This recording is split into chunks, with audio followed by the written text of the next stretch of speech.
In a world where survival depends on power, strategy, and sheer will, one warrior continues to defy expectations. After barely surviving the brutal early stages of the VR death game, he faces even deadlier challenges. From mysterious healing items and evolving combat, strategies to encounters with monstrous beasts and hidden traps, this chapter reveals more about the deadly system they're trapped in and the warrior's growing strength. Now, let's get into the full breakdown of this chapter. In the midst of a climactic boss battle, a player known as Elector Steel faces off against the 7th-ranked Demon Lord. As the battle reaches its peak, the player prepares to unleash his ultimate sword technique. However, just before impact, server disconnection occurs. His attack fails, exposing fatal flaws in execution. Farza capitalizes on the opportunity, and the player's character is sliced in half. The raid ends in failure. Back in the real world, inside a condo, a pair of individuals check on the player, Han Jae-woo, still connected to his VR capsule. He lies motionless. In their attempt to wake him, they accidentally unplug the system. Moments later, he exits the capsule, furious at having been interrupted. Though he appears obsessed with gaming, he was once a well-known figure, revered as a genius and problem solver during his academic years. However, the virtual world of Savior of Humanity captured him completely, drawing him away from his former lifestyle. He reflects on the transformation. Once driven by money and social prestige, he had lost interest in superficial success.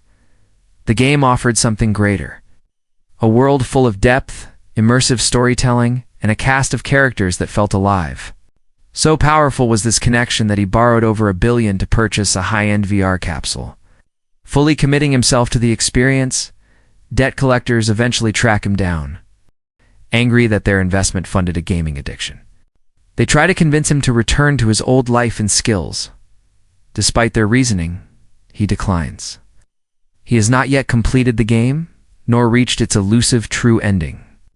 For him, finishing the story is a way to repay the emotional value the game had given him. He logs back in to continue his progress, but is penalized for the earlier disconnection.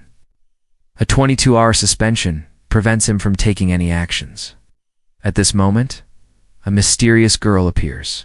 She introduces herself as Aquila, the AI game master of Savior of Humanity, though she appears to be a child.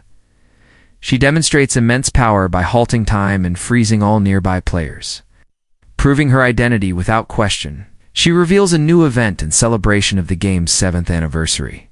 A new world has opened, and she offers him the first chance to explore it. He hesitates, but Aquila entices him with a 25 billion won reward and an immediate 30 million won deposit. Just as he prepares to enter, she delivers a final warning. If he dies in the event, he will die in real life. Upon arriving in the new world, he is overwhelmed by pain. The environment is physically real. Despite assuming this was still just a game, he quickly realizes that death here would have real consequences. He checks his stats and is alarmed. His character is critically weak, with only 20 HP and minimal mana. Exhausted from walking, he finds a river and drinks. Suddenly, an illusion of a bathing girl appears. He reacts instinctively, only to realize it was a trap. Captured, he is taken to the hideout of 5 witches, known as the Witches of Havel. Another captive, a monster hunter named Rudd, is held beside him. He quickly assesses the situation. The witches, despite their fearsome reputation, are known to be disorganized and easily manipulated. He uses this knowledge to his advantage, sowing dissent among them. Through a series of provocations, he plays on their individual flaws: greed, pride, hunger, and recklessness. Turning them against each other, chaos erupts among the witches. As they descend into infighting, he seizes the moment to escape with Rudd. However, one of the witches captures him with a snake-like spell, just before being dragged back. Rudd intervenes and cuts him free. Using Rudd's bow, he fires at an acid bomb above them. The resulting explosion destroys the hideout and defeats all 5 witches. A system notification confirms the defeat of the Witches of Havel and rewards him with over 300,000 experience points and a significant achievement bonus. As thanks, Rudd presents him with red dragon fruits, a rare and powerful item. Upon consuming them, his stats increase dramatically, granting him superior strength, dexterity, and health. Rudd offers to train him. As a monster hunter, he accepts, seeing this as an opportunity to build his foundation. Training begins with a simple challenge: hide in the forest, confident due to his prior game knowledge. In boosted stats, he expects to win easily.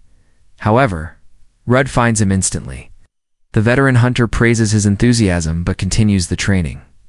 3 months pass. He masters various survival and combat skills, including swordsmanship, herbalism, and musket shooting. To test his progress, he challenges Rudd to hide. Each time he finds Rudd effortlessly, even in a hellhound's nest. Shocked by the progress, Rudd acknowledges his incredible talent. With training complete, he prepares for the next step. Earning money, Rudd recommends mercenary work and hands him an old badge to help him get started. He accepts the offer, sets out with renewed confidence. He has defeated powerful enemies, gained a class, and now has a clear path forward. Fueled by ambition and determination, he vows to reach the true ending of Savior of Humanity, regardless of the risks. The quest continues. If you enjoyed this recap and want more, don't forget to like, comment, and subscribe. Thanks for watching.